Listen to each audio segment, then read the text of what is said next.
Hi all. ഈ week mother in ലോന് കുറച്ച് health issues കാരണം നമ്മൾ രണ്ട് മോൻ്റെ ഭാര്യമാരും ഇവിടെ ഇരുന്ന് സ്പെൻഡ് ആക്കിയത്. പിന്നെ അൽഹംദുലില്ലാ ഉമ്മാൻ്റെ ഹെൽത്തൊക്കെ ഓക്കെ ആയി. പിന്നെ കുട്ടിയൊക്കെ സ്കൂളിലുള്ളതുകൊണ്ട് നമ്മൾ രണ്ടുപേരും സൺഡേ തിരിച്ചു പോകും. ശരിക്കും പറഞ്ഞാൽ കുറച്ച് ഹെൽപ്പാക്കാൻ വന്നതാണ്. ഇവിടെ പ്രത്യേകിച്ചൊന്നും ചെയ്യാനില്ല. സുമേത്ത വന്ന് എല്ലാം പ്രിപ്പയർ ആക്കി രാവിലെ തൊട്ട് രാത്രി വരെയുള്ള ഫുഡൊക്കെ റെഡിയാക്കി. മുന്നേ എല്ലാം ഉമ്മയാണ് കേട്ടോ ഒറ്റക്ക് ആക്കിയിട്ടുണ്ടായിരുന്നത്. ഇപ്പോൾ സുഖമില്ലാത്തതുകൊണ്ട് ഒരാളെ ഹെൽപ്പിനാക്കി. ഞങ്ങളില്ലാത്ത സമയം ഉമ്മാക്ക് പെട്ടെന്ന് എടുത്ത് കഴിക്കാൻ വേണ്ടി സോർട്ടഡ് നട്ട്സും ഡ്രൈ ഫ്രൂട്ട്സും ജാഗറി മിക്സും എല്ലാം അറേഞ്ച് ചെയ്തു. ഇവിടെ എല്ലാവർക്കും ജ്യൂസ് വേണം, എസ്പെഷ്യലി എൻ്റെ ഹസ്ബൻഡിന് കുറച്ചധികം ജ്യൂസ് വേണം. അതുകൊണ്ട് ഞങ്ങൾ എന്താക്കിയ എല്ലാം 2-3 ടൈപ്പ് ജ്യൂസ് ജാറിലാക്കിയിട്ട് ഫ്രിഡ്ജിലേക്ക് വെച്ചു.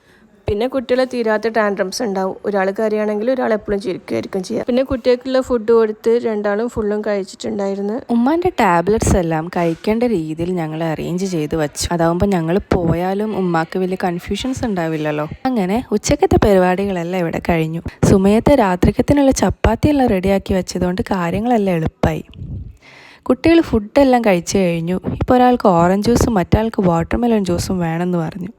ഞങ്ങളെന്തായാലും ജ്യൂസെല്ലാം റെഡിയാക്കി അവരതും കുടിച്ച് ഹാപ്പിയായി. ചെറിയൊരു ഉറക്കൊക്കെ കഴിഞ്ഞ് എഴുന്നേറ്റ് ഇപ്പോൾ ദാ അടുത്ത കളി തുടങ്ങി. ഈവനിങ് ആയപ്പോൾ നല്ല ബനാന ഫ്രൈയും ചായ എല്ലാം റെഡിയാക്കിയിട്ടുണ്ടായിരുന്നു. ഇവിടെ നല്ല ക്ലൈമറ്റും ആയിരുന്നു. പിന്നെ ഞങ്ങൾക്ക് സ്വീറ്റ് ആയിട്ട് എന്തെങ്കിലും കഴിക്കണമെന്ന് തോന്നിയപ്പോൾ സ്വിഗ്ഗിയിൽ നിന്ന് പാൻ കേക്കും ചോക്ലേറ്റ് ബോംബ് എല്ലാം ഓർഡർ ചെയ്തിട്ടുണ്ടായിരുന്നു. അപ്പം ഞങ്ങൾ അതും കഴിച്ച് പുറത്ത് കുറച്ച് നേരം സംസാരിച്ചൊക്കെ ആയിരുന്നു. കുട്ടികളുടെ കളിയൊക്കെ കണ്ട് നല്ലൊരു ഈവനിങ് സ്പെൻഡ് ചെയ്തു. അങ്ങനെ മഗ്‌രിബ് നിസ്കാരമൊക്കെ കഴിഞ്ഞ് ചപ്പാത്തിയുടെ കൂടെ ഹമ്മൂസും ചിക്കൻ ഫ്രൈയും ആക്കാമെന്ന് ഉമ്മ പറഞ്ഞ്.